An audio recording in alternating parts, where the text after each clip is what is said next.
ফুটা হ'ব লাগে তেতিয়া পানীটো গৈ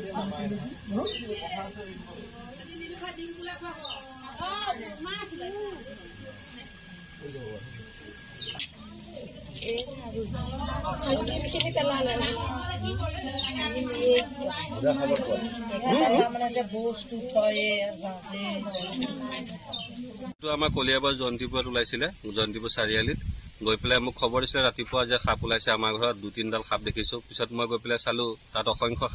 মানে আপোনাৰ 35টা সাপ পাইছো আপোনাৰ এইটো আমাৰ যিটো সিক্ৰেট কিলবেক বুলি কয় আৰু আপোনাৰ অসমীয়াত ধুৰা বুলি কয় এইটো ধুৰা সাপ হয় মানে অবিষাক্ত সাপ অবিষাক্ত যদিও মানুহৰ ঘৰৰ ভিতৰত যি নতুন বাথৰুমৰ মানে আয়োজন কৰিছিলে বাথৰুমৰ ফ্ল'ৰৰ তলত হৈছিলে মই গৈ পেলাই চালো চাই তাৰ গাঁতৰ পৰা মই প্ৰায় আপোনাৰ 35টা সাপ উদ্ধাৰ কৰিলো উদ্ধাৰ কৰি আমাৰ যি জয়সাগৰ দলনি আছে